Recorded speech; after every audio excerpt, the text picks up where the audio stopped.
a gente pensar e conversar um pouquinho sobre as práticas de transformação social dentro do jornalismo de dados, né?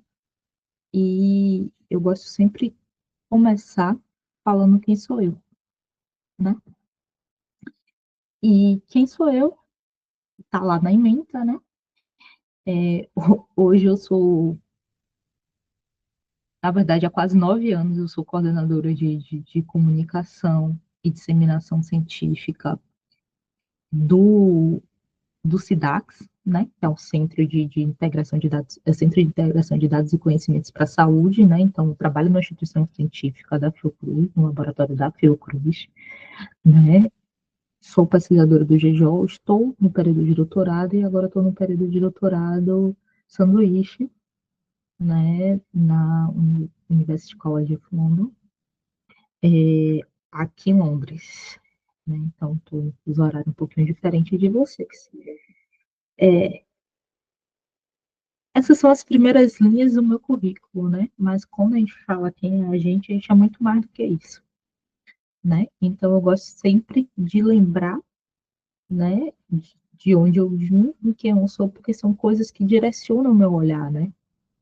Eu gosto muito de Donna Haraway quando ela fala dos saberes situados. Então, todos nós, seja na hora de escrever uma matéria, seja na hora de escrever uma tese, um artigo científico, a gente tem nosso olhar, né? E nosso olhar vem do que a gente vivenciou, de todo o acúmulo, de toda a bagagem que a gente vem, né? Então é isso. Eu sou filha do recôncavo baiano, né? De uma família de costureiro e pescador. Sou jornalista, sou mãe, né? Desse menino que tá menino aí nessa foto, mas já tem quase 12 anos, tá cheio de bigode. É, estudo, né? Fiz mestrado em comunicação em saúde e agora eu estou fazendo o doutorado em comunicação no GEJOL. E é isso, né? Basicamente. Sim, sou fruto das políticas sociais, das cotas, né? Então, eu entrei na universidade para ser jornalista por conta das cotas. Então, são coisas que mudam um pouco o meu olhar e, de certa forma, moldam o meu olhar, né? Uma das coisas que mais me inquieta, né, minhas inquietações, inclusive foi ótimo, não sei, acho que todo mundo aqui deve ter assistido o programa Brilhante de Manhã, né, ele falando sobre a relevância social do jornalismo. E dialoga bem com a primeira pergunta que eu já tinha pensado nesse mini curso, que é a gente pensar qual é o papel do jornalismo, né? E quando eu falo do papel do jornalismo, eu estou falando, né, do papel do jornalismo numa época que a gente tem alto nível de desinformação circulando, né? A abundância de informações, muitas delas não verdadeiras. A gente tem o negacionismo, a gente vive, né, no mundo de Trump 2, né, na era das tecnocracias. Cerca de 70% da população mundial estava vendo no seminário que eu fui mês passado, vivem hoje em autocracias, né? A China, os bilhões. A gente vive na era da inteligência artificial, com suas inúmeras possibilidades e inúmeras possibilidades negativas, né? Em que o jornalismo ele é consumido por meio de plataformas, né? Gerando novos formatos, novas formas de produção, né, que as notícias são consumidas de forma acidental predominantemente, né? Então, esse é o tempo que a gente está com todos esses fatores e qual o papel do jornalismo hoje, né? E vem a pergunta, só fazer jornalismo por jornalismo, só reportar, basta, né? Basta para que o jornalismo continue cumprindo seu papel? Quando eu falo de transformação social, é aquela coisa bem, eu pensei em trazer uns conceitos, etc., mas falei, não, falar básico. O que é que eu estou falando quando eu falo sobre transformação social? Melhor sentido possível, impacto na sociedade. né? Conteúdo que gere mudança, que apoia a tomada de decisão, seja ela individual ou coletiva, que aquele idealismo lá que quando muita gente, inclusive eu, entrou na faculdade e pensou, né? Jornalismo é uma ferramenta para um mundo melhor. É, e nisso tem o jornalismo de dados, né? Jornalismo de dados, essa modalidade que já está entrando na sua terceira fase, está cada vez mais se reinventando, de qualquer forma, ela traz algumas particularidades, né? E uma das particularidades a gente sabe, né, que são aquelas produções lindíssimas, maravilhosas, com um visual impactante, é, grandes reportagens que levam meses de produção, etc. Lindo e maravilhoso. E aí, uma vez, né, meu amigo e também pesquisador do Jojo, hoje professor da UESB, Adalton Fonseca, chegou para mim e falou assim, porra, né, eu fui, apresentei lá, a gente trabalha juntos, até hoje no Cidax, e ele chegou assim, a impressão que eu tenho é que essas produções, só quem comenta são os jornalistas, a gente está sempre falando para nós mesmos, né? Só quem consome é a própria comunidade jornalística, é algo nichado, né? E, nossa, aquilo me incomodou tanto. Falei, pô, será que a gente está realmente só o tempo todo falando para nós mesmos? Né? Será que essas grandes produções lindas e maravilhosas só servem para ganhar prêmios e para nada mais? Então, vem daí um pouco também a provocação, né? Que guiou meu olhar para chegar hoje aqui nesse mini curso, né? Trazer os exemplos para vocês. E uma das coisas, uma outra situação que também guia um pouco essa apresentação, né? Mês passado eu até publiquei no post do Gijó um pouco, no blog, no site do Gijó, que eu fui para o Festival de Perugia, na Itália, Festival Internacional de Jornalismo, né? Que é um dos maiores festivais do mundo, foi bem, muito, muito legal.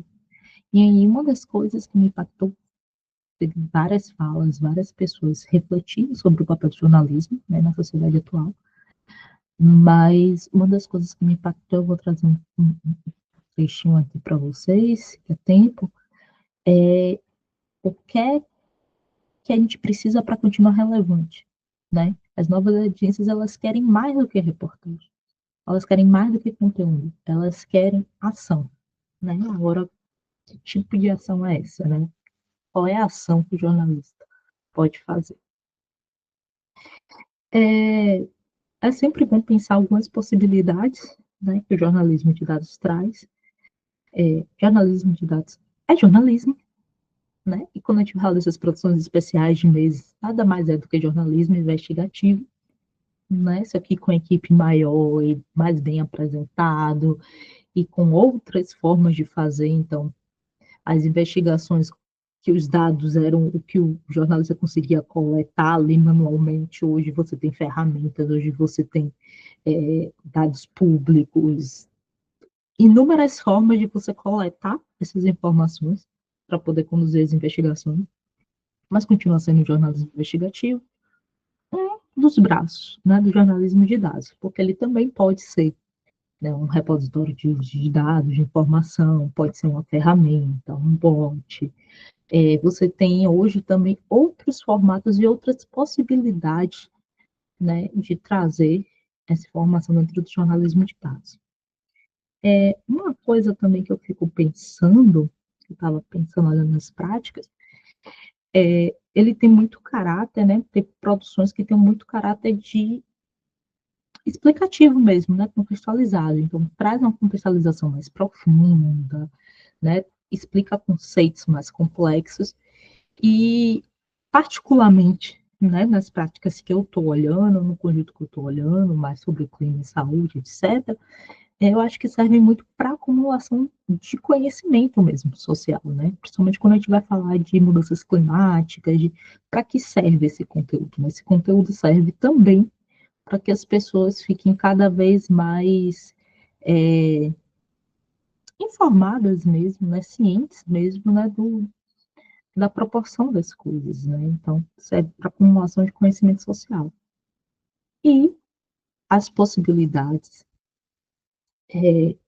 do jornalismo de dados têm uma possibilidade muito maior, talvez, do que as formas mais, entre aspas, analógicas, né, de jornalismo, sem utilizar grandes conjuntos de dados, de revelar o que não está exatamente visível, o melhor, não é o que não está visível, é o que é propositadamente invisibilizado, né? As injustiças, as desigualdades sociais.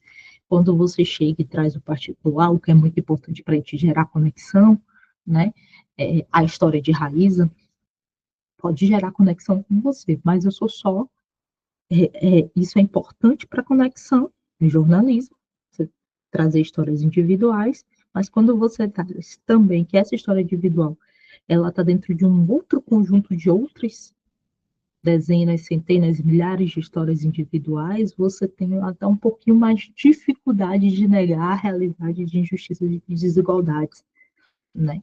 Então, ele tem um poder mais robusto, vamos dizer assim, de revelar o que está invisibilizado. Uma outra inquietação também, né, minha é o que é que acontece, né? Aquela história, né? A gente está contando para a gente mesmo, né? O que é que acontece fora da redação, fora da comunidade jornalística, depois com a história de grande impacto é contada, né? Como é que a gente consegue determinar o nível de transformação que aquela história, que aquela produção jornalística consegue alcançar, né?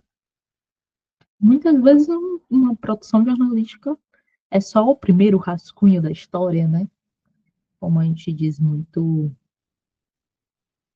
anedota jornalística, muito bonita, né? Que a gente não é só para. Quer dizer, agora a gente nem pode falar mais que a gente enrola o peixe no jornal, né? Porque, enfim, mas quando a gente está com jornalismo de dados. Mas está ali, né? Não pode ganhar um prêmio, pode ser citada, pode virar referência, né? E às vezes pode não acontecer nada com aquilo, né? Mas eu estou particularmente interessada nas outras vezes que acontece isso. Então, assim, quando é uma produção especial desenvolvida por meses, o que é que a gente espera que gera de impacto, né? Vamos dizer assim, a receita do bolo gera um número alto de leituras, né? Você tem uma taxa alta de acesso, um engajamento por parte dos consumidores de notícias, né? Repercussão nas redes sociais, né? Que é nossa grande arena pública hoje. Melhor ainda se você pautar o debate público para além das redes, e principalmente o político, né, gerando ações concretas, né, de instituições, de organizações da sociedade civil, de projetos de lei, enfim. Você tem inúmeras formas, né, esse é o melhor dos casos, e tem um bônus, né, que para mim é um bônus, que são as premiações, né, que ampliam a repercussão dessas notícias, dão sobrevida a esse caráter perecível do conteúdo jornalístico, né? E aí premiações, mas a gente também pode falar, por exemplo, de outros formatos, né? Tem histórias que viram livros, tem histórias que continuam de algumas outras formas, né? Mas aí são o ponto, né? E aí eu tô falando de quê? Da receita de bolo. O jornalismo, pelo jornalismo, né? O reconhecimento pela qualidade da produção. E aí eu tenho, na verdade, todos os casos que eu vou trazer hoje aqui, eles têm um pouco disso, né? São casos premiados ou reconhecidos pelas suas finalistas de premiações, etc., a maioria, e que teve, enfim, um alto consumo, algum tipo de impacto jornalístico desse que eu estou trazendo, né? A primeira produção, né, que me trouxe na verdade, assim, foi quando eu descobri que eu tinha uma tese, foi quando eu conheci a Engolindo Fumaça, né? E é simbólico para mim começar por ele, por essa produção.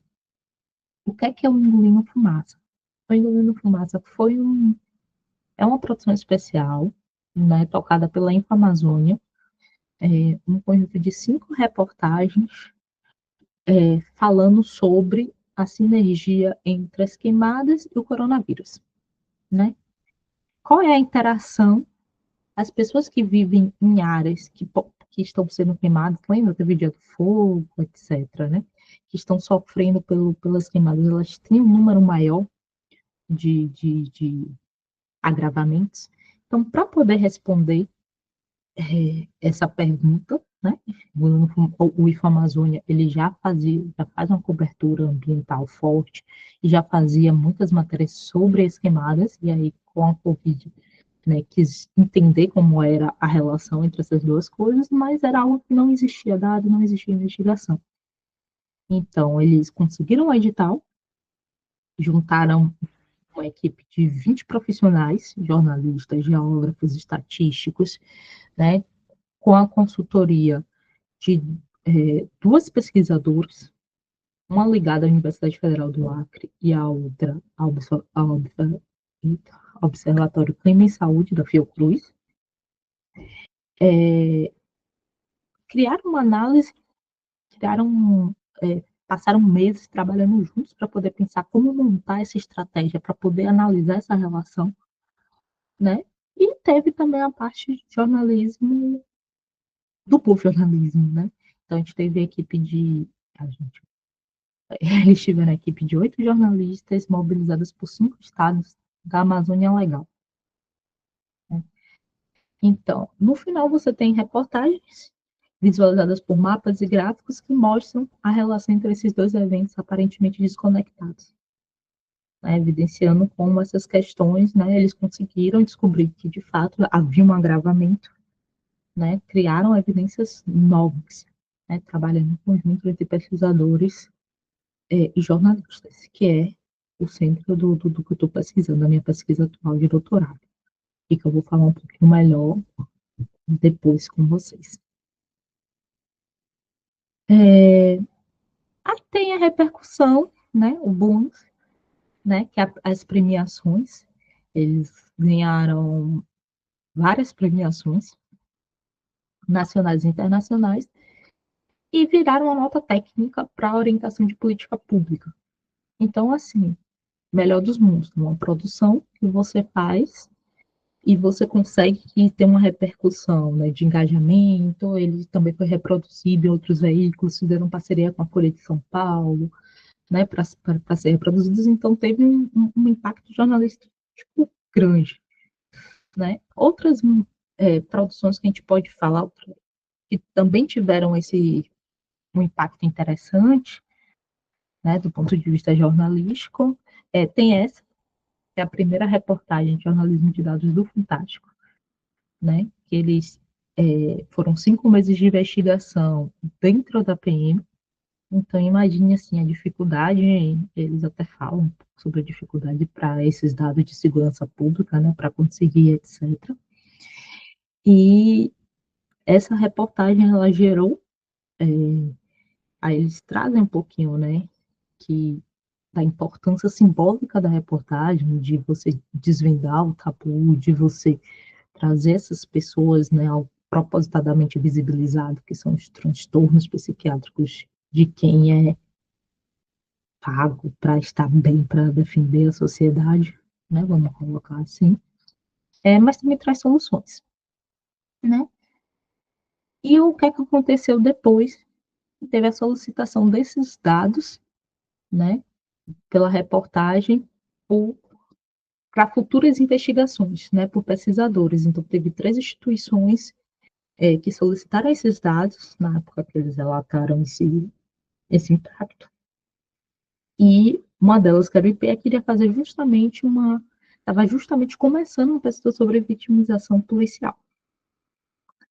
Aqui eu trouxe mais 2 exemplos, né, que são essa anticóia silenciada, que é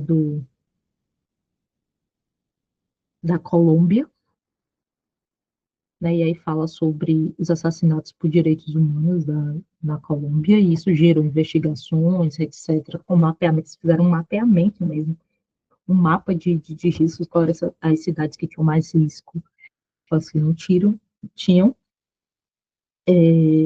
de ter pessoas, lideranças assassinadas, e aí faz a corte por gênero, por tema, enfim, bem interessante. E tem essa também que foi uma investigação sobre o sistema de prisão, né? E aquilo que tem coisas que a gente intuitivamente sabe, mas ter os dados para poder comprovar é importantíssimo, né? Uma das coisas é essa, né? Que o sistema de prisão, eles geralmente prendem mais pessoas, tem um viés, vamos dizer assim, né? Com pessoas. Esse também, e aí eu vou pegar aqui minha pesca, eu trouxe vários casos, ele também teve um impacto grande, assim, de pautar o debate, a política pública, enfim.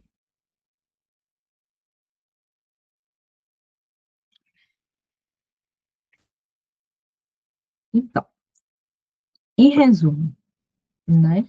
Essa daí é a receita de bolo, é o que a gente espera de um impacto melhor. E vocês estão me ouvindo bem? Só parar aqui e olhar para vocês um pouquinho. Pronto. Sim, Rádio, Ó, eu esqueci de ouvindo avisar, bem. mas assim, é um diálogo, entendeu? Então, assim, podem me interromper se quiser saber alguma coisa de alguma produção, né? Eu abri a maioria num outra guia aqui, qualquer coisa a gente visualiza e tal. E se vocês quiserem alguma coisa mais aprofundada, a gente pode conversar, tá bom? Só levantar a mão e aí eu escuto. Vamos lá. Para além, quais são os outros ingredientes para além da receita do bolo, né? Que a gente pode pensar como possibilidades, como ferramentas que o jornalismo de dados tem para a transformação social. Vamos lá. Os dados, os próprios dados em si. O jornalismo de dados ele tem uma cultura, né, de dados abertos, então esses datasets, né, você vê, o Fantástico, eles disseram, eles solicitaram os dados, mas você tem hoje uma cultura que grande parte das produções especiais já adotam de abrir esses datasets, né, então, por exemplo, o Engolindo Fumaça, o primeiro caso que eu mostrei, ele tem uma página de metodologia, e aí esse é outro item importante, né? E dentro dessa página de metodologia, eles têm os dados que eles utilizaram, os códigos, até mesmo o modelo estatístico, né? Então, tem toda a história de como eles chegaram, onde eles chegaram na investigação, com todos os pormenores que possibilitem, por exemplo, a reprodutibilidade, né, desse mesmo estudo de outras formas, né, utilizando essas tecnologias. Então, eles juntaram dados de satélite com dados de sistema, eles de várias origens, e aí eles explicam como é que eles juntaram tudo para poder gerar evidência. Uma outra possibilidade que o jornalismo de dados tem são as investigações guiadas pelos dados, né? Então, assim, você tem duas possibilidades entre o jornalismo de dados, que é quando você tem uma pergunta e vai buscar nos dados a resposta, ou quando você olha os dados para poder encontrar respostas para perguntas que você nem fez, né? Que são essas investigações guiadas pelos dados. Tem a própria explicação de conceitos complexos, que ela é facilitada, principalmente com ferramentas de visualização, né? Então, realmente é um outro nível quando você consegue fazer visualizações bem feitas, etc. Tem várias que eu gosto muito. Enfim, você consegue ter proporção mais adequada de determinado fenômeno. A questão das desigualdades, né, que eu já trouxe, mas é sempre bom reforçar, os dados, eles ajudam nessas generalizações, né, mostrando o impacto, o tamanho das desigualdades. Os dados também funcionam do outro lado, né?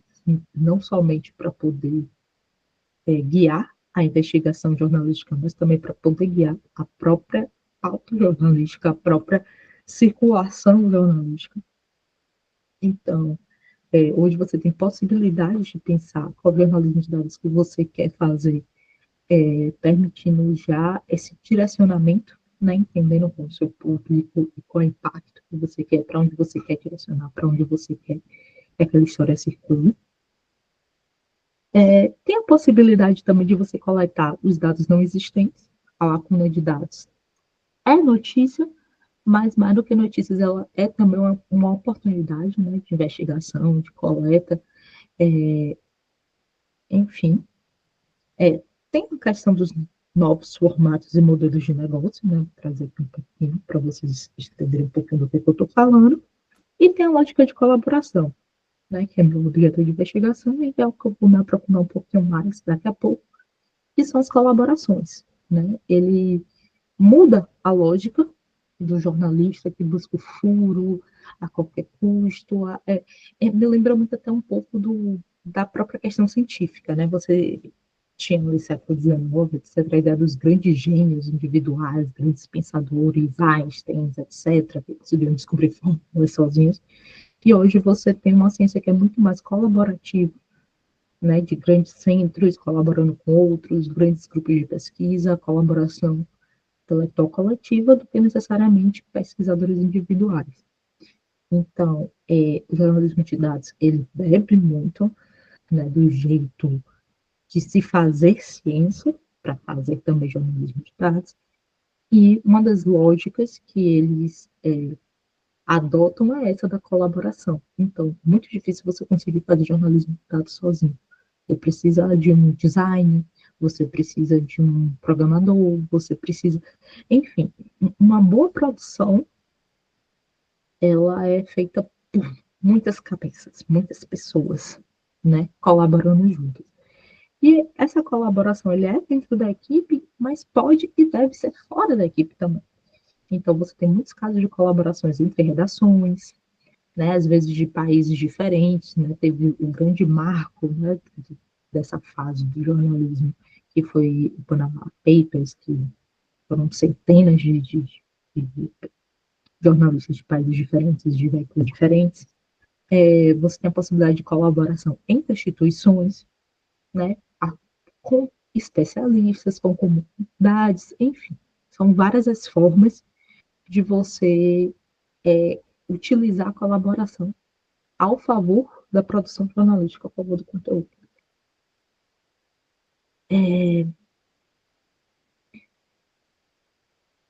Uma dessas formas, né, que eu trago aqui logo no início, que é esses dados da transparência, né, eu botei jornalismo de serviço outro patamar, que é você fazer o conteúdo que, de fato, seja apropriado de alguma forma, né, e seja utilizado de outras formas, que não só a informação pela informação, a interpretação jornalística. Então, por exemplo, a gente tem iniciativas de repositórios de dados, né? Aqui eu trouxe 3 exemplos que eu achei excelentes sobre isso, que é o Fogo Cruzado, que foi a primeira plataforma, né, que começou a produzir dados sobre a violência armada, né, sobre tiroteio. Começou primeiro com os tiroteios e depois foi evoluindo. Né? Então, tem uma parte jornalística das notícias, da interpretação desses dados, mas o grande serviço é o serviço, né? Então, eles eram muito utilizados assim, ó. Tá tendo tiroteio no meu bairro, somente no Rio, nasceu no Rio, né, gente? Então, realmente lá, tiroteio é a mesma coisa que a previsão do tempo aqui em Londres. É sempre bom você conferir como é que tá a situação. Você tem, na época da pandemia, aqui outros 2 ótimos exemplos, em 2 países com governos negacionistas que tinha dificuldade de obtenção de dados, então o jornalismo ele traz esse papel para si, né? O The Covid Tracking Project dos Estados Unidos esse daqui que está aqui atrás, ele foi, ele foi tão utilizado, né, ele virou, de fato, a referência oficial, né, sobre os dados de Covid dos Estados Unidos. De forma que, quando o Trump saiu entre o Biden, né, teve a transição toda, eles fizeram questão de dizer que eram os dados que eles estavam utilizando, né, para a transição. Então, eles não utilizaram os dados oficiais do governo, mas os dados do The Cockpit Project. E aí eles tiveram outros parcerias, fizeram com que vários estados começassem a coletar dados que antes eles não coletavam, eles estimularam o ambiente de coleta de dados, ele teve um impacto para além, né? E basicamente você tinha uma coleção de dados feita por jornalistas. E aqui você tem um grande exemplo de colaboração, um grande exemplo de colaboração da Covid aqui no Brasil, que foi esse consórcio de veículos de imprensa do mesmo jeito, né? Teve o apagão ali dos dados entre uma mudança de ministro da saúde para outro, e jornalistas, né, os grandes executivos, né, desses veículos resolveram se unir para poder fazer a coleta manual, né, ligar estado por estado, algumas vezes município, para poder fazer a coleta todos os dias e conseguir construir histórias. Então, a colaboração deles era praticamente somente para coleta de dados, mas, de fato, foi uma iniciativa inédita, né, de colaboração. Esse daqui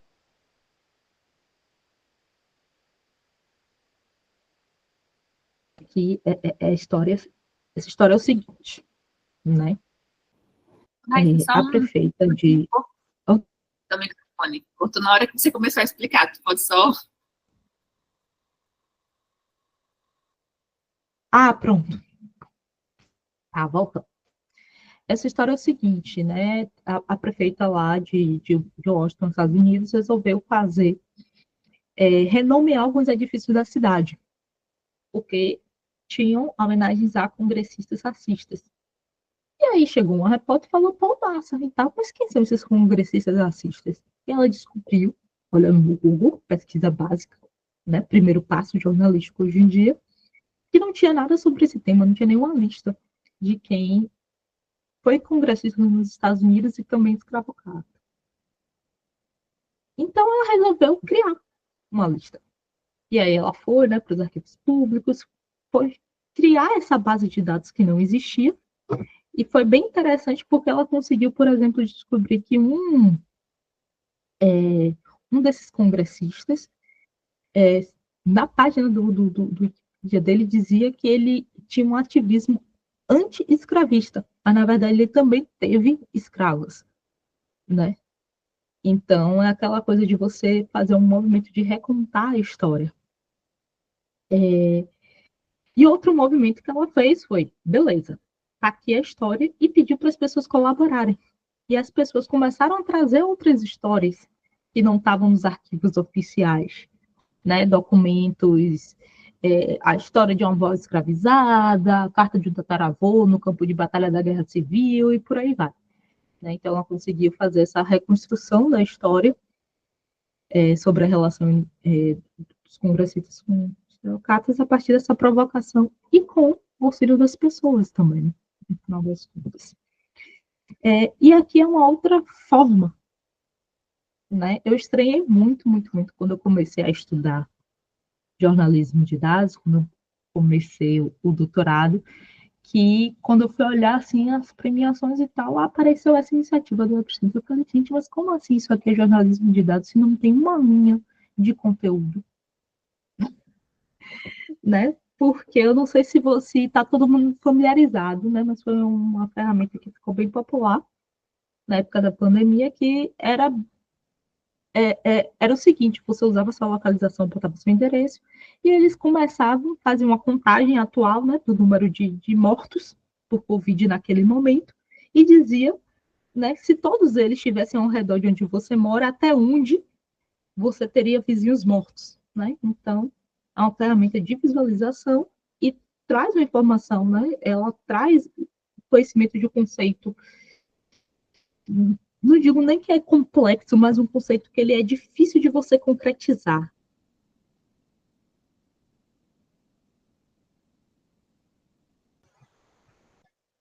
Raíssa? Oi. Ai, travou, mas voltou. Agora você Ai, voltou. meu Deus.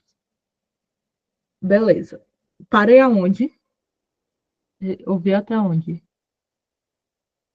Enfim, grandes quantidades são difíceis de você quantificar, de você ter noção. E essa ferramenta, essa produção especial do Epicentro, ela facilitou isso. Ela traz esse conhecimento, essa construção de conhecimento, mesmo que não tenha uma matéria jornalística, não tenha, né, o que a gente está acostumado a pensar no jornalismo. E aí tem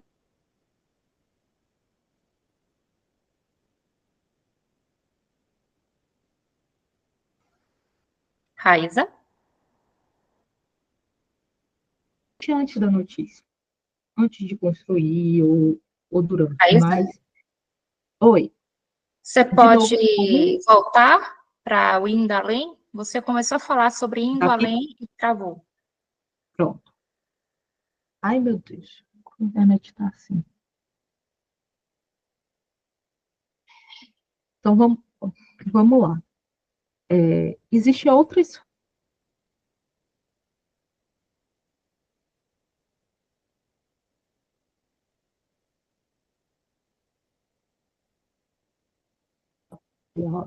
Ai, meu Deus, de novo, né? Eu Travou vou de novo. trocar aqui, eu vou trocar aqui, vou botar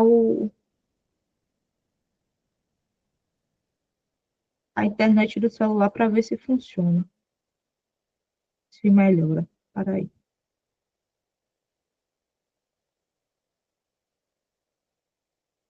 Hum,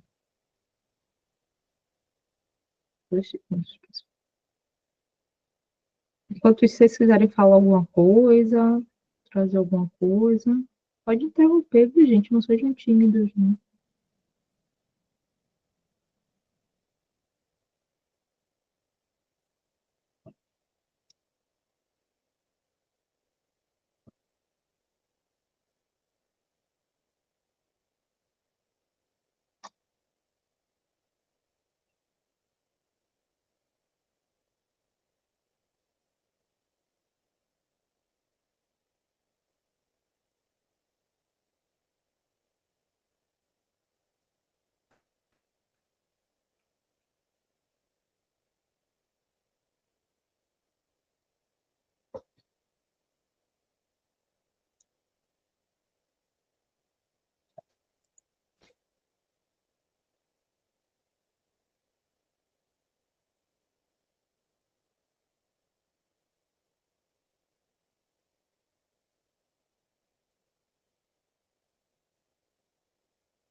Eu acho que travou de vez agora, né?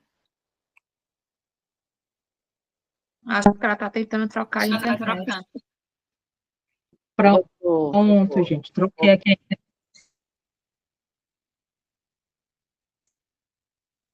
Pronto, voltei. Vamos ver se agora vai e funciona. Tá aparecendo também. Eu estou ouvindo vocês, mas aqui está dizendo que eu perdi minha conexão. Não é possível.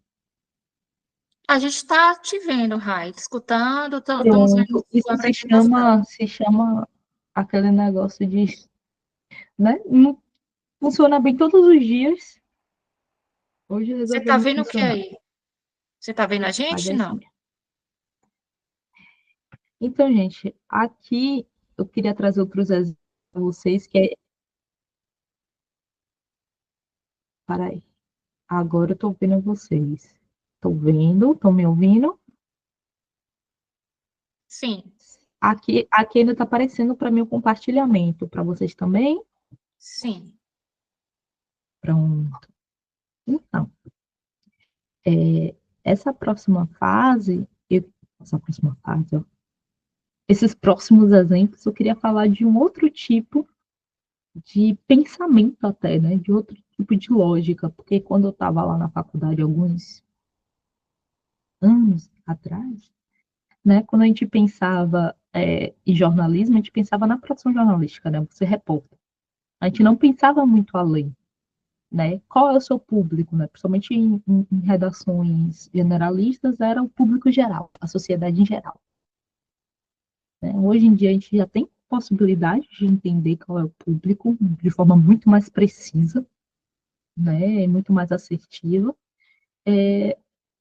E dessa mesma forma, a gente também pode pensar quem é que a gente quer atingir com determinada produção jornalística. Né? Então, a gente pensar o impacto com intencionalidade desde o início. Né? Como é que a gente vai fazer? Beleza, a gente vai produzir esse material aqui.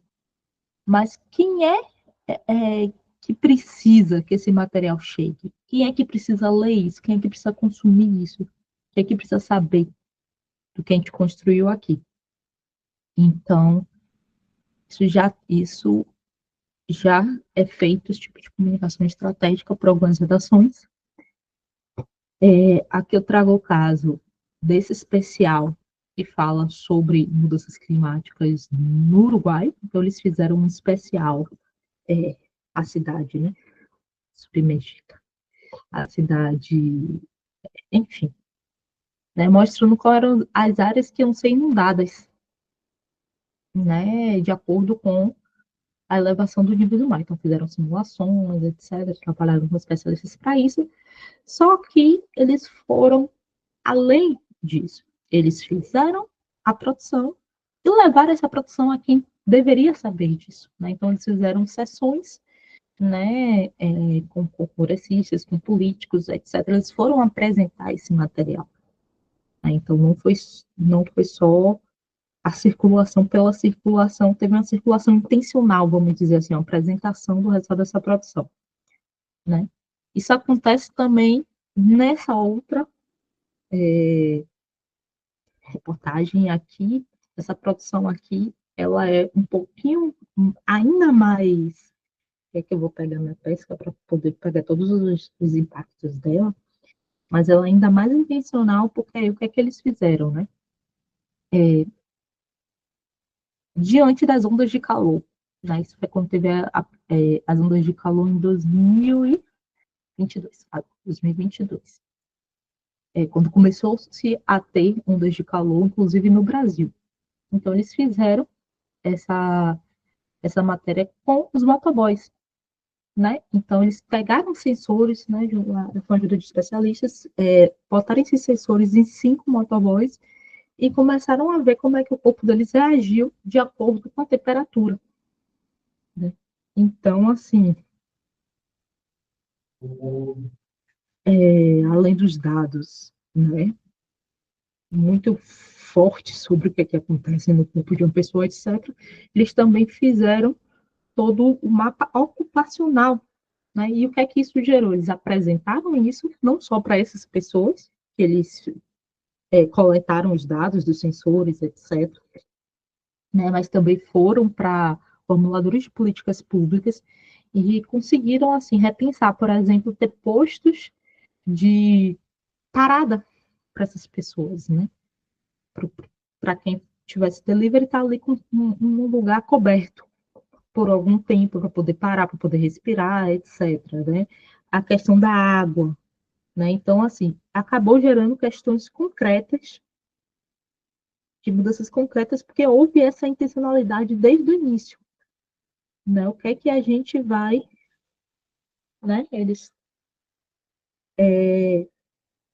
que é que a gente vai fazer com esse material que a gente vai construir. Né? Enfim, levaram vários stakeholders, etc. Eu vou voltar a falar do assunto daqui a pouco, porque, na verdade, eu até falei um pouquinho deles, e vou falar um pouquinho mais, porque eles transformaram, né, tem esse caso particular, mas aí eu descobri que, na verdade, eles transformaram essa questão do impacto com funcionalidade como modelo de negócio. E aí eu vou falar um pouquinho sobre isso daqui a pouco. Tem esse outro projeto, gente, que é tão bonitinho, dos bichinhos. Esse projeto da Coreia do Sul. E aí, o que é que acontece? Na Coreia do Sul, eles tinham vários casos de abuso em jardim zoológico, né? E queria saber como é que... Qual era o controle, né, de bem-estar desses animais, né? Como é que a gente vê esses casos de abuso? Porque o que é que acontece? De acordo com a lei coreana, se você tiver menos de 50 animais ou 10 espécies, você não é obrigado a registrar-se no governo como zoológico. Então, lá tem vários desses espaços, né? Eles fizeram um mapeamento de 345 espaços desses que você tinha animais, eram mini zoológicos, mas que não eram registrados como tal e não passava pela legislação. E mesmo os que eram registrados, você não tinha, né, inspeção periódica, você, enfim, tinha uma série de questões. E aí, como é que eles resolveram esse problema, né? Se esses dados não existem, vamos criar. E como é que eles criaram esse dado de bem-estar animal? Ciência cidadã. Eles chamaram as crianças, né, que eles chamam de clientes VIP dos zoológicos, para poder coletar esses dados, né? Eles tiveram todo um trabalho com especialistas para poder pensar nessa metodologia, né, de forma que fosse fácil para a criança coletar os dados, né, os ajustes metodológicos, né, pensando nos erros que poderiam acontecer, etc. Mas treinaram, né, essas crianças, e os monitores também tinham estudantes de veterinária, enfim, como monitores, para poder conduzir essa investigação. E aí eles falam, né, sobre a questão de isso estimulou pelo menos um pouco de ação do governo, né, de pesquisar uma amostra e tal, de 10 ambientes zoológicos para ver essa questão do bem-estar animal, mas o maior ganho para eles foi a sensibilização, tanto das crianças e dos pais. Né? E além disso, eles trazem, que eu achei muito estranho, para ser honesta, que isso virou um material educativo que era útil para os tratadores dentro dos zoológicos que não tinham essa informação, não tinha treinamento, não tinha pouca oportunidade de aprender sobre isso. Então, foi além. E, por fim, tem esse outro exemplo, né? Quando você pensa no impacto de uma matéria, né? Quando você traz a intencionalidade para isso, que é um projeto falando sobre o problema das queimadas dos campos de cana-de-açúcar. Né? Então, eles utilizaram sensores para medir a qualidade do ar em tempo real. Né? Então, eram sensores especiais, não tinham unidades de monitoramento de ar que não funcionavam muito bem.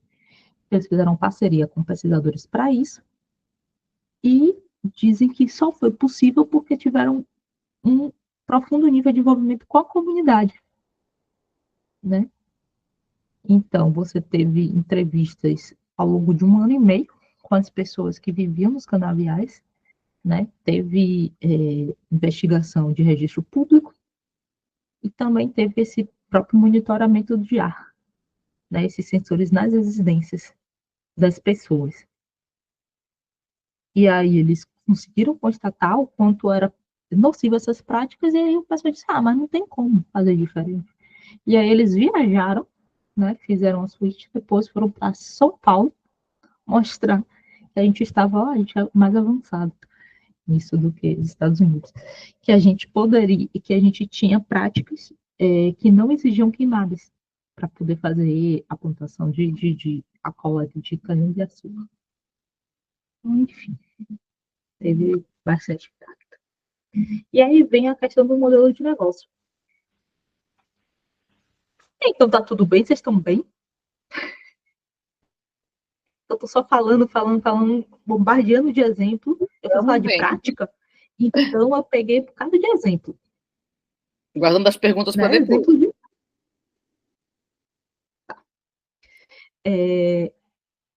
tem essa questão do modelo de negócio. E desse modelo de negócio, a gente tem um caso do Elsurt. Eu trouxe a reportagem para vocês dos motoboys, mas eu descobri que, na verdade, todas as pautas deles, eles já pensam como pautas que estimulem as pessoas a gerar ação. Então, eles já pensam nessas situações de ter salas de situação com stakeholders, eles já pensam nas possibilidades de utilização ali daquela informação. Então, o modelo de negócio deles é produção de conteúdo para gerar transformação, para gerar mudança.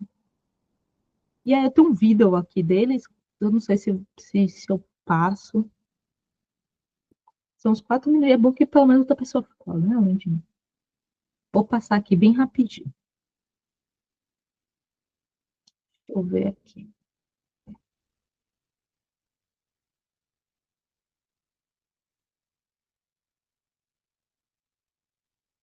Aqui foi dessa mesa que eu estive no Festival de Peruja.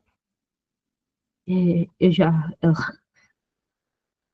enfim, tá dentro da minha amostra de hoje, então eu já fui querendo, né? Vi que ela estava na programação, falei, não, quero ver esse caso, porque tem aquele dos motoboys e que tá dentro e quero entrevistar e tal e tal. E aí, quando eu cheguei, eu descobri algo muito mais interessante, que era essa questão do modelo de negócio do Elsurt. E aí eu vou passar aqui para vocês, no máximo 5 minutinhos. A bit what we have been doing for the past 9 years in Paraguay. El Surtidor, it's a digital news outlet right in the middle of South America. We have become known for our visual journalism, which is the combination of original reporting with very striking, attractive images that we get from pop culture, movies, comics, even memes. When we launched 9 years ago, we had the challenge of catching the attention of people, especially young audiences.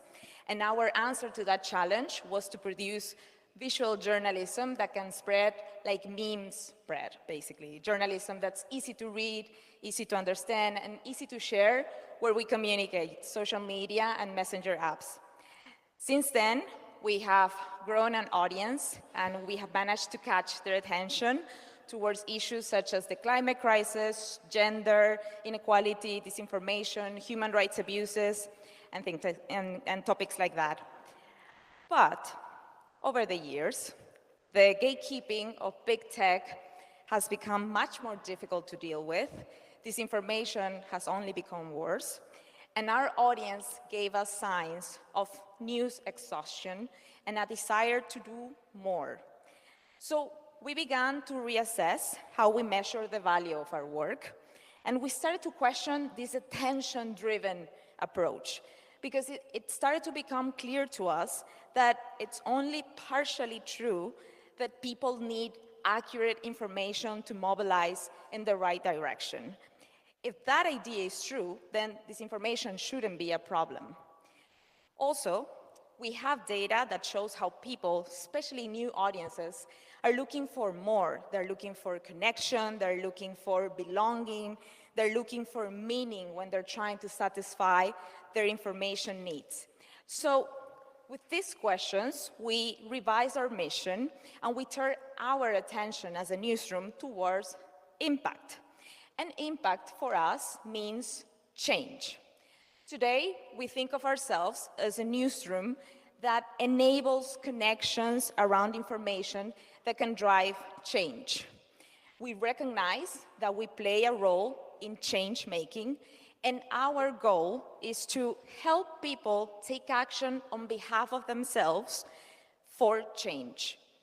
So to achieve our mission, we organize our work into different stages and we use different tools. For instance, we design a map for impact with theory of change tools. The impact map is an exercise of articulating with the newsroom the change that a report can achieve. We visualize the change-making process of a story. For example, in the map for impact, we identify what are the most effective messages of the story that we have to get out there. And we also identify the relevant stakeholders that have to get those messages, because they can take actions that can lead to different forms of change. This impact map helps us understand that content alone does not lead to change.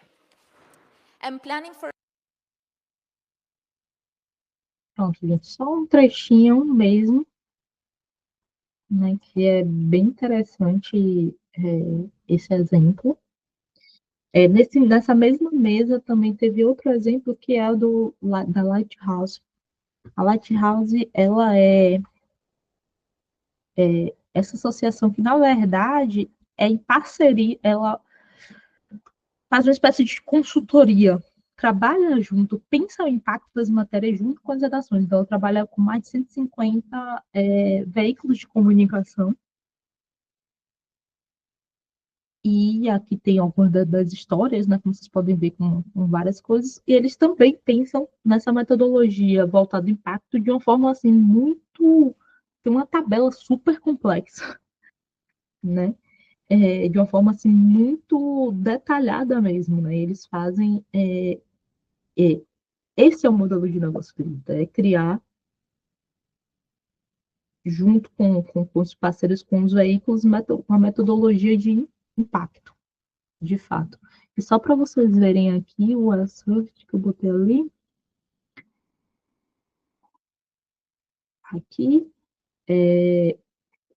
vocês verem que realmente eles têm esse visual, né? Tem muito um visual bem jovem, bem os desenhos, enfim. Mas, e os temas pesados, vamos colocar assim. Beleza? Deixa eu voltar para a apresentação.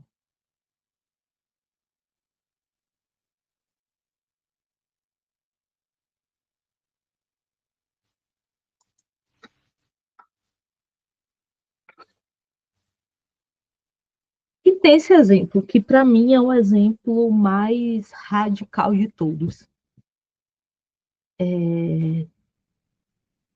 Mais sensacional, em termos que aí sim não é exatamente uma produção jornalística, mas uma iniciativa de uma organização jornalística grande, né? De uma grande redação jornalística. Essa iniciativa do The Guardian, né, que eles chamam Copy Capital. Então, o que é que eles fizeram? Eles começaram a investigar o passado do jornal, né, sobre os fundadores do jornal, que eram, desde sempre,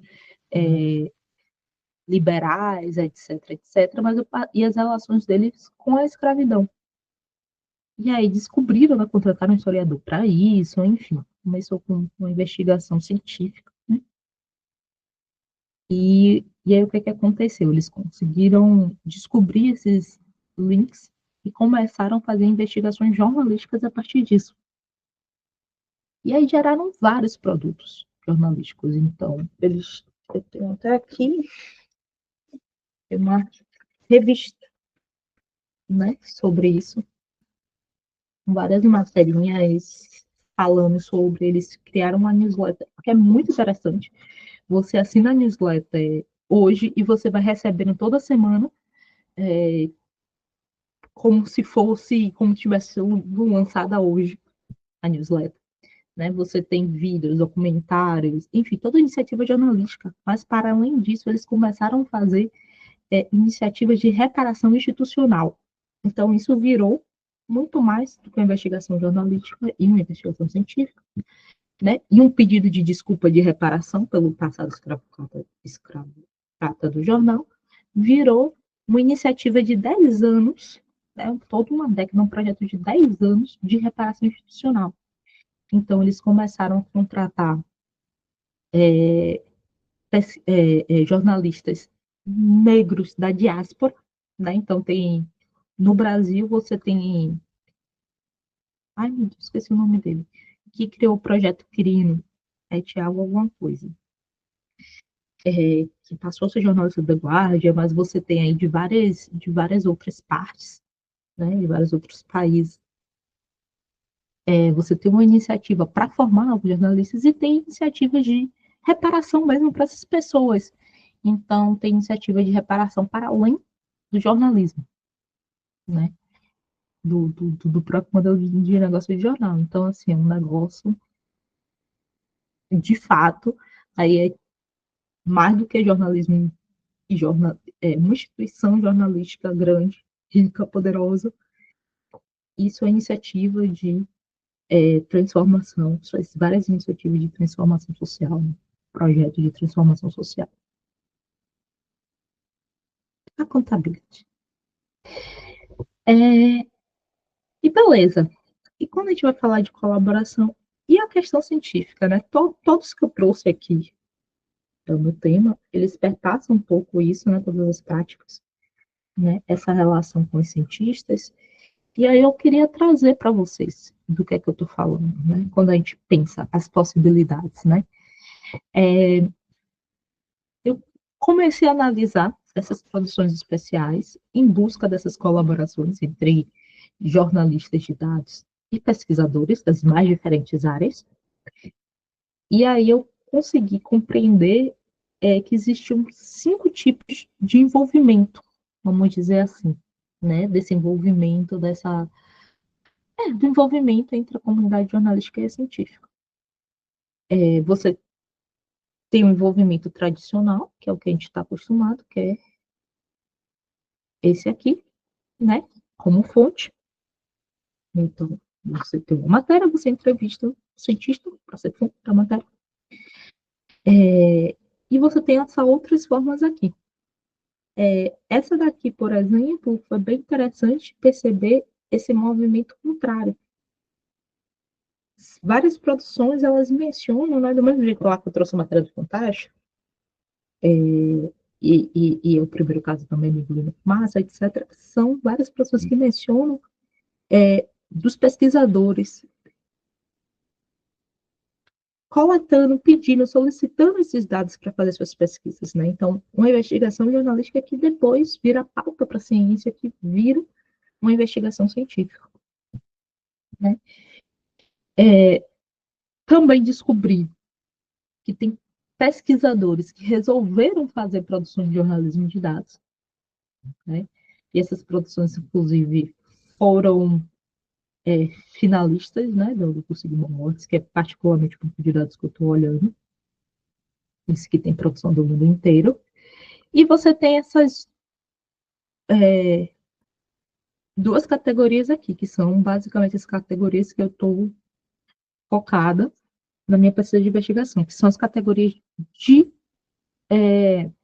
colaboração mais intensa. Então, não é chegar e ligar para o pesquisador, conversar, fazer uma entrevista, etc., ser fonte de formação, mas utilizar eles como consultor, né? Então, para apoiar e orientar a pauta ou consultas específicas sobre metodologias, análise de dados, etc.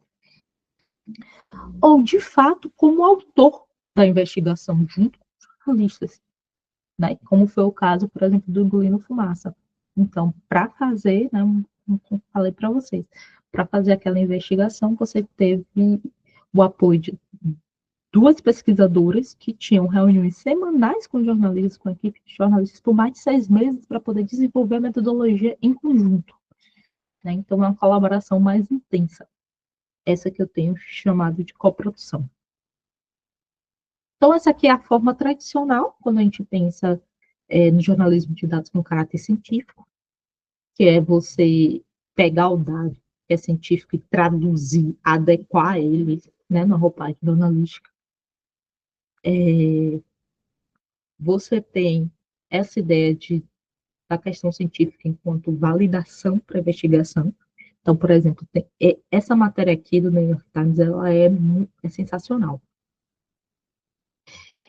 E o que é que acontece, né? Ela traz a história de no Iraque, eu acho que é no Iraque, né? Ela traz a história de 2 cidades diferentes e mostra os diversos trabalhadores dessas cidades, o impacto que eles sofrem com calor extremo no corpo, né? Então, assim, eu acho que essa eu nem separei aqui para mostrar para vocês. Mas tem o desenho do pulmão, mostrando como metalúrgico, o que é que vai acontecendo com o pulmão dele quando está exposto a temperatura de X graus, como é que vai falhando Enfim, é extremamente interessante, é uma visualização muito legal e é uma história. Então, não tem uma aspa. Todas as fontes científicas, elas foram,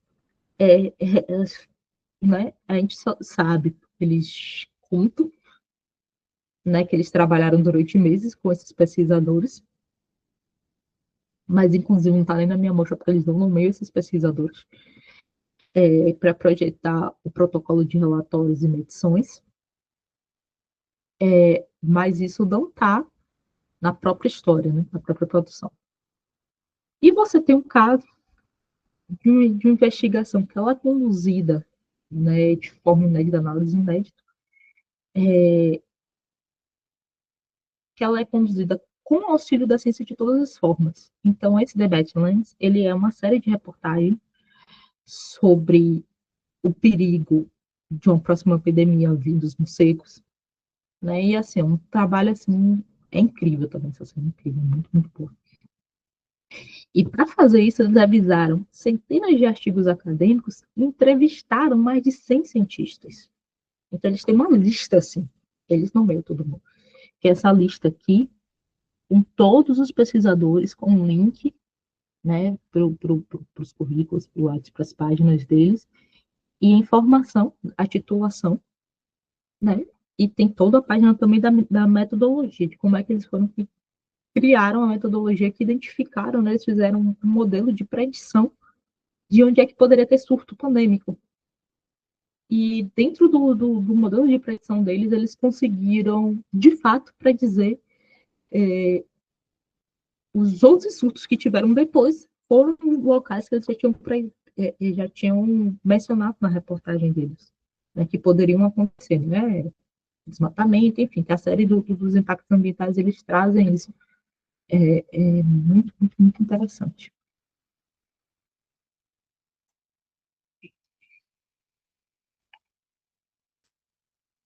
Aí tem uma outra possibilidade, que é quando a gente pensa numa parceria institucional.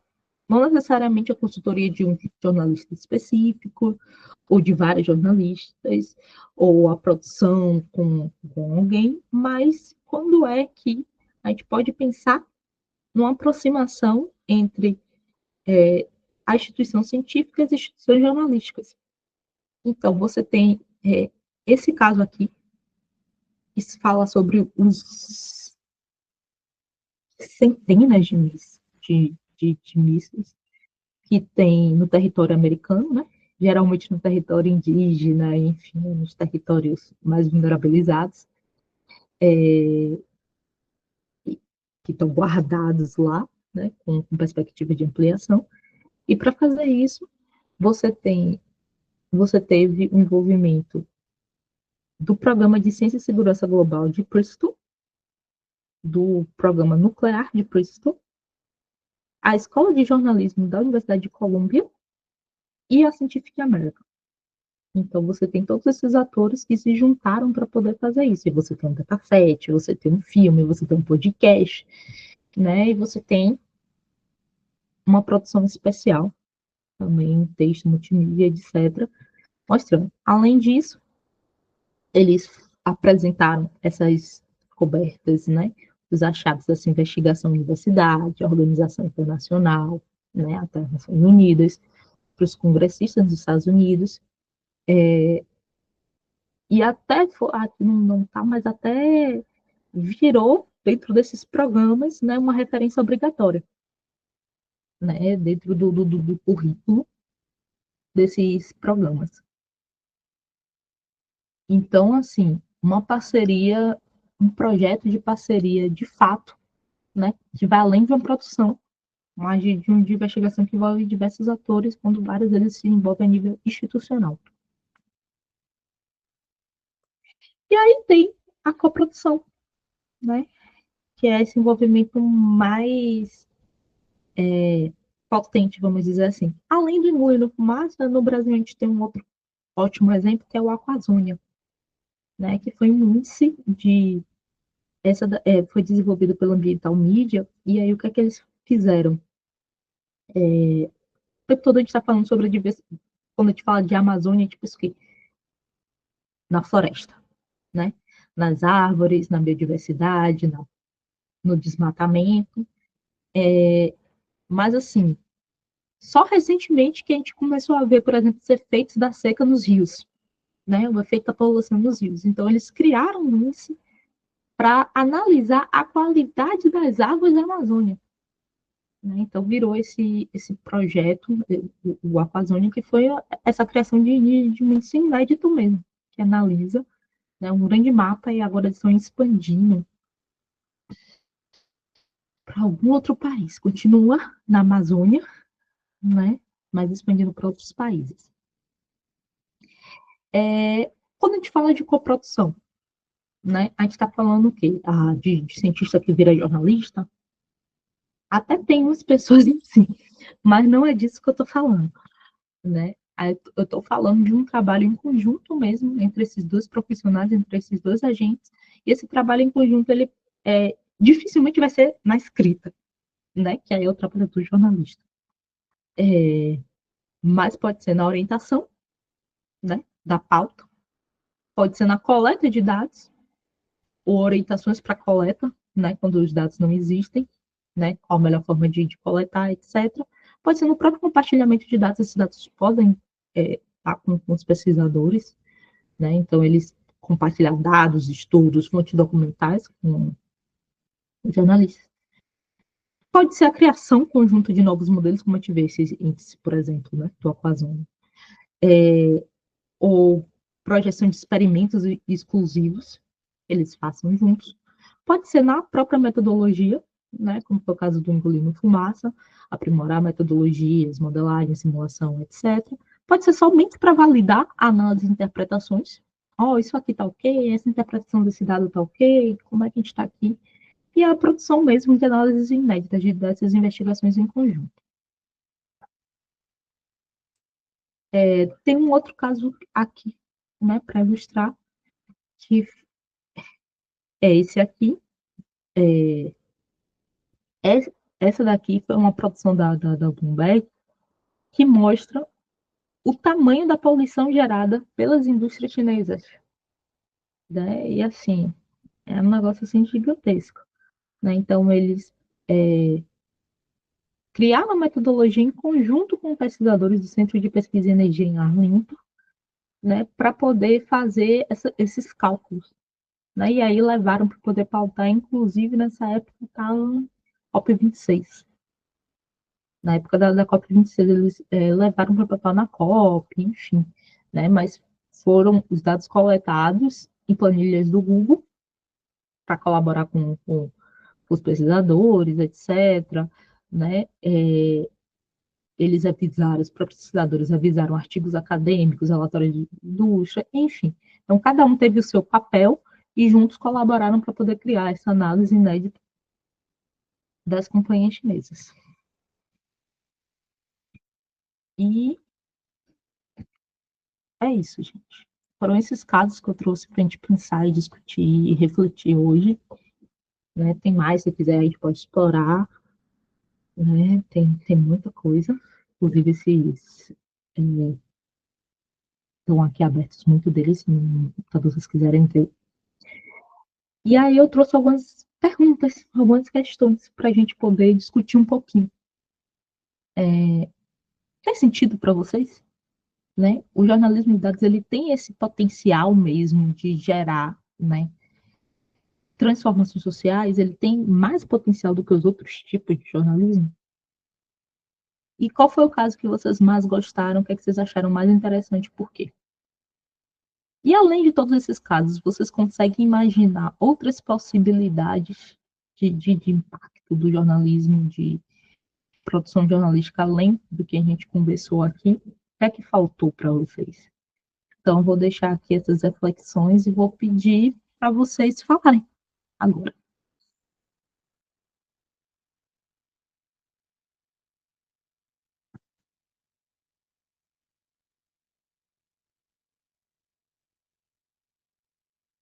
Ana. Pode falar, Lúcia. Eu sou a primeira na fila? Sim. Sim. Prazer, Raíza. Parabéns, gostei bastante da tua fala e eu realmente acertei na escolha do minicurso. E, para mim, faz bastante contribuições, porque eu sou professora de jornalismo, né, na Universidade Federal do Pará, e as minhas pesquisas, elas se centram em qualidade jornalística, jornalismo em ciência, comunicação científica, difusão da ciência, e hoje a gente faz parte de um centro, trabalhando junto com vários colegas de outras disciplinas, na área da biologia molecular, na área do IA, né, estamos dentro desses projetos, numa estratégia de tentar fazer com que haja aquilo que mostrastes há pouco, da parceria entre a ciência e o jornalismo, né, e me tocou bastante o projeto que você trouxe em relação aos rios. Por quê? Porque nós estamos iniciando um projeto que começou este semestre, junto com os parceiros da biologia molecular, sobre rios da Amazônia. E qual é o trabalho desse projeto? É o monitoramento de alguns estuários dos rios no Pará, a partir de coleta e monitoramento da qualidade do rio, no sentido de verificação da presença de patógenos. Então, veja, se determinar a ideia é você depois instalar sensores que possam ser monitorados, para gerar monitoramento e treinar, né, em linguagem de máquina, para você, por exemplo, identificar a presença de bactérias resistentes no rio. Por que isso é importante? Porque nós sabemos que no Brasil a gente tem a presença muito forte da automedicação e do abuso do antibiótico, e com isso a geração de bactérias resistentes a alguns antibióticos. Então, para o poder público é interessante saber se, por exemplo, uma epidemia de diarreia em crianças numa cidade do interior está relacionada a uma determinada presença de um patógeno na água, e que patógeno é esse, e se esse patógeno ele reage a tais ou não reage a tais antibióticos, tudo isso gerando um aplicativo de celular que pode ser usado por um cidadão comum ou as autoridades. Então, eu gostei muito do exemplo que você trouxe do Aquazônia, né, que trabalha com esse monitoramento, até por conta da minha afinidade com esse projeto, que eu estou com os colegas da biologia, e eu gostaria de partilhar contigo. Essa relação entre cientistas e jornalistas, entre comunicadores e cientistas, né, para que a gente possa trabalhar a difusão da ciência, para que a gente possa trabalhar a difusão do conhecimento, se essa estratégia que a gente adotou no nosso centro, né, que é o CCAD, o Centro de Computação de Alto Desempenho e Inteligência Artificial, então o nosso laboratório de comunicação está lá, né, e se essa estratégia em que a gente trouxe para dentro dos projetos de áreas diversas, a comunicação, o jornalismo, se isso é uma estratégia que tu enxergas de facilitação e de interação, de parceria, no sentido da gente produzir material jornalístico com base em dados e tentando facilitar a comunicação desses cientistas com o público em geral, essa é uma estratégia que nós estamos pensando em conjunto lá. E eu queria ouvir tua opinião em relação a isso, porque tu trouxeste vários exemplos e parece ter bastante experiência, sobretudo no jornalismo de dados em saúde, que é também o que a gente tem trabalhado, e eu queria ouvir um pouco, porque a gente está meio que fazendo um experimento com isso, né? Colocando os jornalistas, os cientistas da comunicação, para trabalhar junto com os cientistas das outras áreas. Obrigada. E parabéns, viu? Muito bom. Que bom que você gostou. Espero que, de fato, seja útil. Então, eu começaria dizendo depende. Porque aí eu vou falar um pouquinho até do meu olhar enquanto coordenadora de comunicação de instituição científica, né? Qual é a melhor forma? Vocês querem sensibilizar quem? A população que vocês vão coletar? Ou são gestores? Quem é que vocês querem atingir com essa matéria jornalística, com essa produção jornalística? Onde é que isso vai ser vinculado? Né? Por exemplo, se for uma população ribeirinha talvez ela veja com mais desconfiança, e essa seja uma tática, essa seja uma estratégia que não seja tão eficiente quanto, por exemplo, né, e pode ter várias estratégias diferentes, tá? Uma não elimina a outra, mas, por exemplo, uma coisa mais eficiente seria a aproximação mesmo com os líderes comunitários, né? Chegar e conversar, etc., trazer pessoas de confiança ali.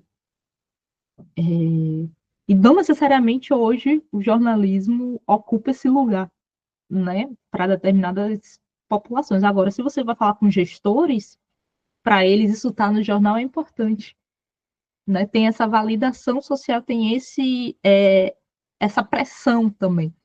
Eu me lembro que quando eu trabalhei em redação, né, no Jornal à Tarde durante uns 2 anos. Eu também, teve fiz 3 anos na redação. E aí teve uma época que eu trabalhava fazia uma coluna em economia que era do serviço ao consumidor. Alguma coisa assim, basicamente era um Reclama Aqui, daquela época. E eu achava assim, interessantíssimo, porque eu ligava para poder pegar a resposta, eles ficavam loucos, não importava assim, a pessoa estava ali meses tentando uma resposta da empresa para um caso. Se eu falasse, não, a gente vai publicar no jornal, no dia seguinte já tinham resolvido tudo. Né? Era assim, era extremamente absurdo até. Quando a assessoria de imprensa o poder mesmo, diz assim, não, a gente vai publicar aqui no jornal. Assim, e aí, vocês querem que a gente publique que vocês fizeram o quê? Né? Então, assim, depende muito do público e qual é a forma, qual a estratégia que você quer chegar nesse determinado público com esse projeto. Mas é uma parceria poderosa de qualquer forma, mesmo que não seja pela forma tradicional do jornalismo, né? A comunicação em si, as várias possibilidades de comunicação em si, com os pesquisadores, é essencial. É essencial. Na verdade, deveria ser obrigatório em qualquer área do conhecimento que os próprios pesquisadores pudessem entender a importância de comunicar seus resultados, se comunicar com a sociedade, com as pessoas que financiam suas pesquisas, independentemente do jornalismo. Obrigada. Não é à toa que o CNPq e outras agências de fomento começaram a exigir que dentro dos projetos tivesse uma estratégia de difusão do conhecimento, né? O edital do INCT do ano passado, do CNPq, pedia. Pois é, mas a gente ainda está muito atrás nisso, sabia? Assim, lá enfim, trabalho na área de saúde, a gente faz muito submissão para projeto internacional. Então, as agências de fomento internacionais, né, grandes instituições, fundações tipo Bill e Melinda Gates, Wellcome Trust, etc., eles pedem que você faça um plano, né, as estratégias de comunicação, envolvimento e engajamento da comunidade. Então, você tem os vários níveis, né? Não é só comunicar, não é só fazer divulgação do achado, não é só ter isso, você tem que ter uma estratégia de conexão desde o princípio do projeto. Teve um edital, inclusive, que a gente precisou consultar os stakeholders, as partes interessadas, antes da submissão.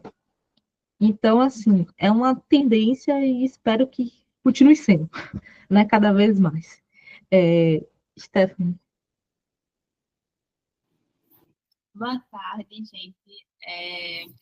Adorei o minicurso. Eu tenho muito interesse em jornalismo de dados, apesar de ter alguma dificuldade no sentido mais prático mesmo de realizar, assim.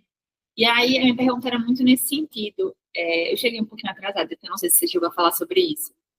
Mas eu estou agora fazendo parte do programa de pós-graduação da UFPE, que é de Comunicação e Inovação Social, e a gente tem discutido muito sobre jornalismo de dados, e uma das coisas que a gente conversou bastante foi sobre softwares específicos para isso. Porque existem softwares que são muito rebuscados, assim, que, inclusive, os artigos que a gente leu das disciplinas foi de uma turma de ciência da computação, porque, às vezes, para eles, isso está, inclusive, muito mais natural do que para nós que viemos da comunicação, né? E aí eu queria saber assim, sobre a sua experiência com softwares, se você usa algum, ou se você faz essa pesquisa de uma forma mais prática, assim, com Excel e com planilhas, ou se você tem alguma sugestão nesse sentido, assim, de outras ferramentas que possam ajudar nesse processo de coleta de dados e de classificação também. Mas, na verdade, hoje a gente tem software para tudo, né? Exatamente qual a etapa que você precisa, né? Na verdade, aqui a gente tem... Eu tenho um colega que é até mais apropriado para falar sobre software do que eu, que é Moisés, que estuda inteligência artificial e está aí do mundo dos softwares muito mais do que eu. Mas depende do que você quer. Você quer para pesquisa em si, você quer para poder produção de reportagem, visualização de dados. Tem software para tudo, tem... Acho que nesse ponto de visualização de dados mesmo, assim, porque eu só uso o Excel, é a única plataforma que eu uso nesse sentido de coletar dados, de fazer filtros, mas eu sei que existem vários outros que podem fazer isso, inclusive, de uma forma mais prática, né? Porque no Excel, apesar de existirem fórmulas, muita coisa ainda é muito manual, assim, a própria criação de gráficos, ela é muito manual. Aí era mais nesse sentido, assim, de coleta e de visualização desses dados mesmo. Mas se você domina o Excel, já é meio caminho andado para qualquer software de visualização de dados e de análise de dados também, né? Tem plataforma, tem uma que eu gosto muito, que é a Flourish. Eu não sei se vai servir para o seu propósito, mas ela é muito utilizada para jornalismo de dados, enfim, que você consegue fazer visualizações extremamente profissionais sabendo mexer no Excel. Né, você pegando o dado e organizando de forma estruturada no CSV e colocando lá na plataforma, você tem uma série de possibilidades de visualização. Né? Escolher, você sabendo exatamente o que você quer visualizar e como estruturando a tabelinha para isso, né, vai embora. Diga, Lu. Olá, boa tarde para todo mundo. Eu estava vendo aqui alguns cursos na escola de dados. Stephanie estava perguntando aí sobre softwares. Na escola de dados, eu estava olhando justamente isso. Quando você perguntou, eu estava vendo os cursos que eles oferecem. Então, tem vários para quem quer trabalhar com dados. E tem programas também. Eu também não entendo nada, mas eu vi que tem vários cursos de vários programas. Então, talvez algum lá possa te ajudar ou ajudar quem quer trabalhar com dados. Também é uma área minha de interesse. Eu também trabalho numa universidade e tenho vontade de fazer um trabalho junto a pesquisadores. Embora nem sempre essa aproximação é fácil, né? E eu tenho essas dúvidas também de como apresentar, porque para apresentar esses dados precisa muito mais do que conhecimento jornalístico, tem que entender também um pouco, além de software, mais de design, tem que ter outros profissionais envolvidos, a depender de como você imagina. Então, a nossa criatividade ela está ali limitada pelas condições técnicas que a gente tem de capacidade para divulgar esses dados. Então, se eu tenho um design, se eu tenho alguém da computação, se eu consigo fazer um gráfico interativo, se eu consigo, então vai depender de quem faça isso. O jornalista, ele não vai saber fazer tudo isso, né? Então, vai ter que ter algum nível de equipe, a partir da equipe que você tenha à disposição é que você consegue imaginar ali, ou criar, como você vai construir essa reportagem a partir das ferramentas e pessoas que podem estar à disposição. Eu imagino isso. Mas eu achei muito interessante, assim, Raíssa, os exemplos, né? Porque você trouxe exemplos para além do Brasil, então a gente consegue visualizar quantas possibilidades são ilimitadas. E, assim, pega dados que já existem e dados que nem existem ainda. Então, pega gaps ali de dados e de realidades que ninguém nem imagina que existe por falta de dados. E quando você coleta aqueles dados, você coloca, publica ali uma realidade que ninguém estava percebendo por falta de dados. E aí o envolvimento da própria comunidade também é algo fantástico, né? Um jornalismo colaborativo, digamos assim, que também entra dentro da ideia de ciência cidadã.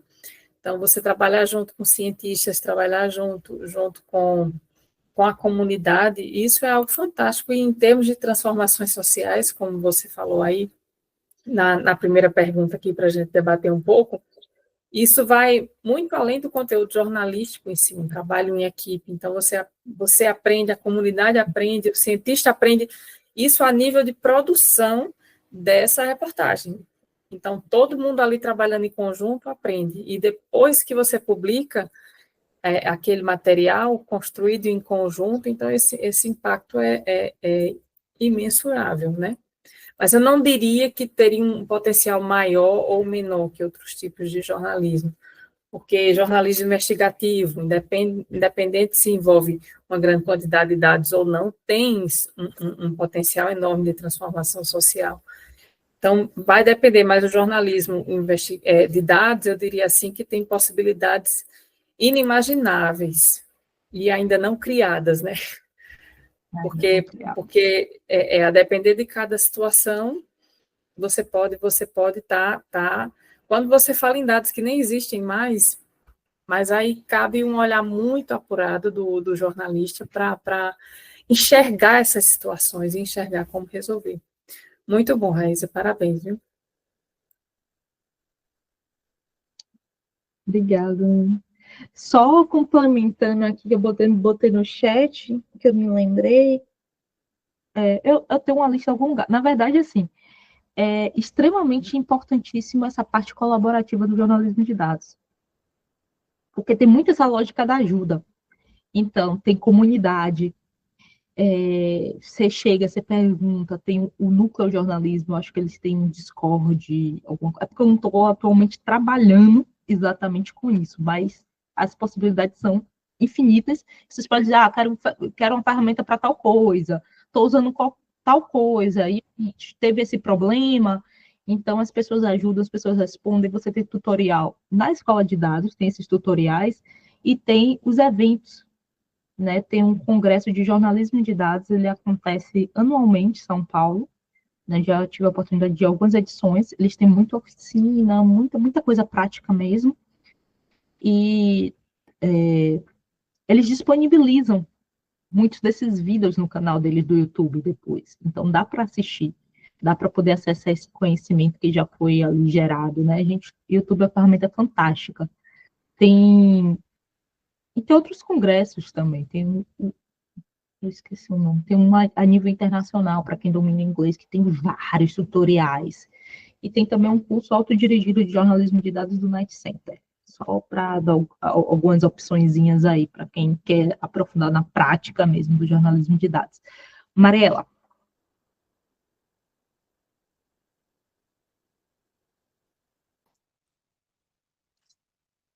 Oi, Raíssa, tudo bem? Eu abri minha câmera, não sei se vocês estão me ouvindo já, ou me vendo. Eu tô te Aí foi. ouvindo. Agora tô te vendo. Eu sou do PPG-JOR, da UFSC, muito prazer, gostei bastante do mini curso também. E eu tenho uma dúvida um pouco mais de mão na massa, assim. A minha pesquisa de mestrado, eu tô fazendo meio que uma morfologia de veículos de jornalismo local nas redes sociais, no Instagram. E eu tô fazendo por meio da categorização. E aí é tudo na mão também, então são páginas e páginas de tabela e depois eu exporto isso para gráficos.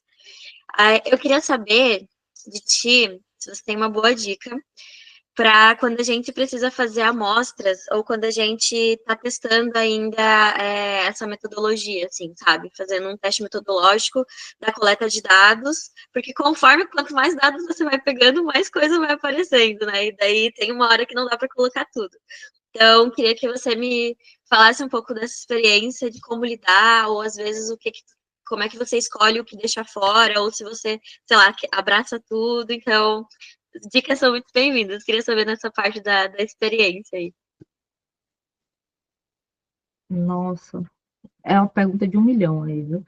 Ó, vai Pra mim, ficar você várias tá coisas de mutada, eu fora. acho.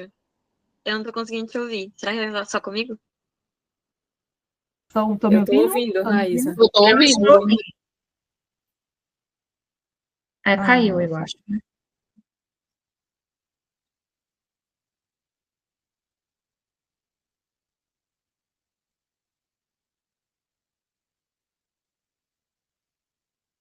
Ela voltou. Peraí, mano, que eu passo para você. Eu tinha mutado a minha Mariela? aba. Mutada. Voltei. Tá me ouvindo? Agora? Pronto. Olha, assim, né?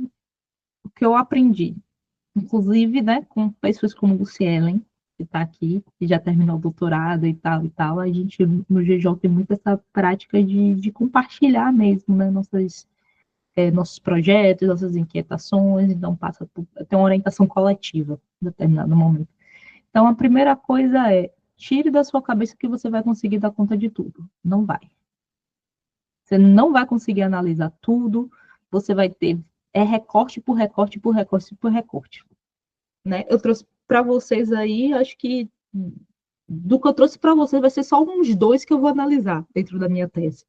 Né? Que todos os outros são que eu estou fazendo outras coisas, tipo um mini curso. Né? Que eu vi, pensei nas possibilidades, mas que não vai entrar no recorte da minha tese porque eu preciso recortar. Né? Não dá para poder analisar tudo e ficar infinito, tem que ser humanamente realizável, né? Qualquer projeto. Então, se está grande demais, recorta. Veja qual é a forma que você vai precisar recortar. Eu usei Excel também, né? Sou a pessoa que fez lá minha tabelinha de análise no Excel, mas estou tentando ser uma pessoa melhor. Então, tem essas 2 possibilidades aí de análise, né, de conteúdo e tal, de softwares que ajudam nessa análise de conteúdo. Eu pretendo utilizar na fase que eu tiver da análise das entrevistas, mas a análise dos produtos em si eu não fiz isso. Acho até que eu vou fazer como um teste enquanto as entrevistas não rolam. Estou até muito pensando nisso, estou tentando me aprofundar melhor nessas ferramentas aí.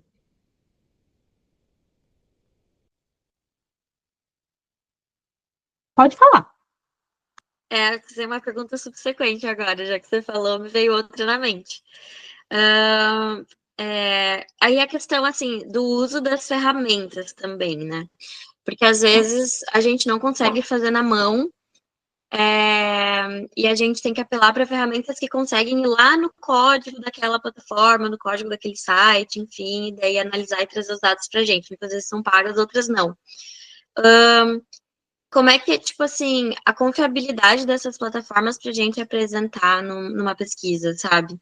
Porque às vezes eles não explicam muito o método, ou esse cálculo, ou como eles estão dando essa informação para a gente, assim. Às vezes eu tenho meio medo de usar, sabe? Por exemplo, plataformas que medem nível de engajamento de uma conta, sabe? A gente tem um cálculo específico, só que outra versão paga faz um cálculo muito diferente, te traz insights muito mais específicos ainda. Só que, de qualquer forma, a gente precisa ter uma base de dados ali para justificar alguma coisa ali no nosso projeto. Então, queria saber de ti, assim, a questão dessa confiabilidade nas plataformas que entregam esses dados que a gente não consegue acessar e nem manualmente a gente conseguiria fazer. Seria humanamente impossível, assim. Eu vou colocar aberto aí para os universitários, me ajudar com essa pergunta, mas assim, na minha opinião, minha visão é que se entrega para você mastigadinho, você pode usar como dado preliminar, mas não como dado de análise. Né? Análise, por exemplo, esses softwares que eu coloquei aqui, é um trabalho horroroso você tem que fazer para você codificar, mas a análise, ela é sua, ele vai te ajudar a olhar esses dados, esse conjunto ali de dados, mas a análise continua sendo sua, a interpretação sua, e você consegue entender como é que você chegou na análise. Agora, se você não tem essa clareza, como é que eles mediram o nível de engajamento, ou como é que chegou naquele resultado, eu diria que pode ser assim, um dado assim, de suporte, um dado preliminar, não um dado da sua pesquisa.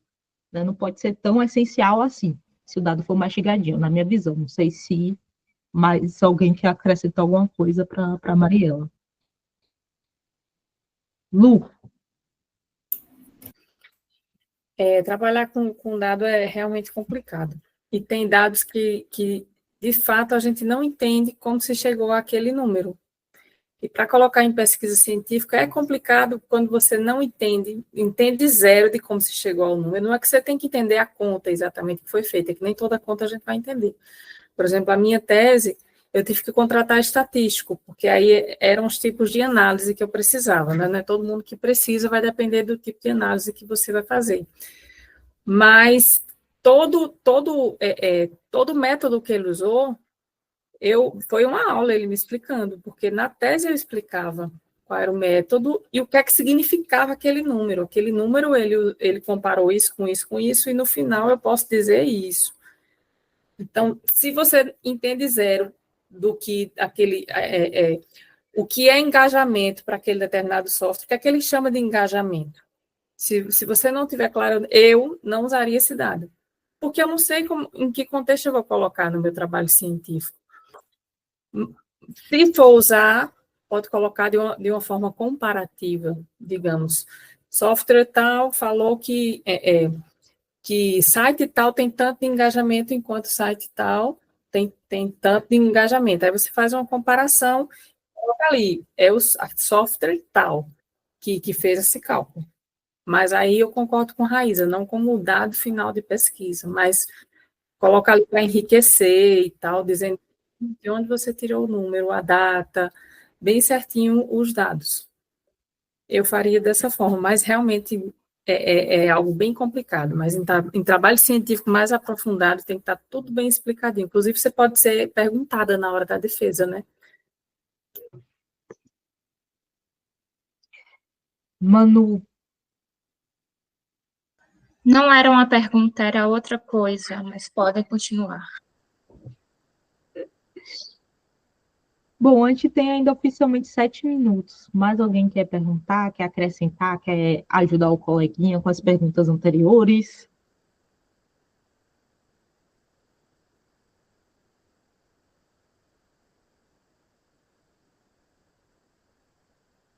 Manu. Eu. Todos assinaram, conseguiram preencher o formulário de presença? Ótimo. A gente pode tirar um print, né? Ainda não.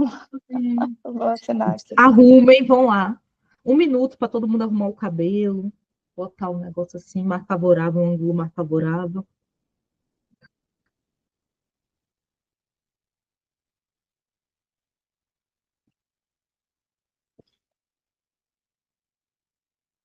Vou tirar, certo? Certo. Espera aí.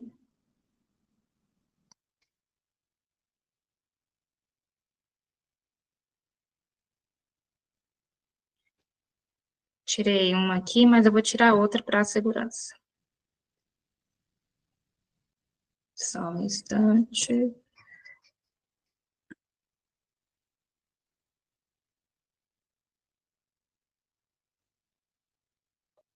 Espera aí, gente.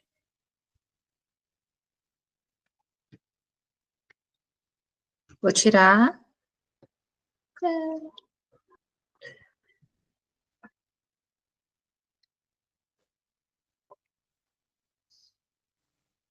Pronto. Eu ainda não assinei, tá? Eu estava aqui prestando atenção, não vi ali as mensagens. Vou assinar. Obrigada, Raíssa. Mas você está conseguindo ver? Você conseguiu ver o formulário? Sim, acabei de abrir. Ah, pronto. Acho que Luciane que quer uma dúvida. Oi, Raíza, boa tarde a todos. Estou falando aqui da UFG, sou professora do jornalismo e do PPG-Com. Aqui, fiquei também bastante feliz de ter escolhido esse mini curso, anotei algumas questões, e a minha pergunta é muito objetiva porque me passou. Qual é o negócio daquela jornalista que apresenta no vídeo? Qual é o nome do site do veículo dela? É do Paraguai. Eu entendi, é o Turte, mas eu vou eu não mandar os achei. slides para vocês. É o Surte. Porque me Vou interessou mandar também a os questão do slides. modelo de negócio associado com a proposta do impacto, mas de uma forma geral não era nem uma pergunta específica não, viu? Parabéns também, gostei bastante. E aquela palestra é bem interessante também. Tem também uma pessoa que está interessada nessa parte do impacto. Também vou mandar para vocês o link. 48 minutos é tranquilo de assistir, cada um fala bem rapidinho assim, mas vários insights. A parte de impacto ajuda bastante. Vou mandar para todo mundo, todo mundo está inscrito, já estou com os e-mails, quando já me passou, e aí eu mando para vocês no final da apresentação. Daqui a pouquinho. Então, gente, muito obrigado. Vou mandar e-mail, então vocês vão ter meu contato, né? Podem trocar figurinhas aí comigo, vou adorar, e tô aí nessa batalha, né? Do doutorado, nesse rumo de Boa pensar sorte. coisas. Né? A gente pode pensar coletivamente junto, estou super aberta para isso, tá bom? Tchau, tchau. Obrigada por terem vindo. Bom revê-la, Raíza. Bons trabalhos por aí. Boa tarde. E bons estudos. Obrigada. Beijo. Beijo. Boa tarde, gente. Até mais. Aproveite muito, Raíza.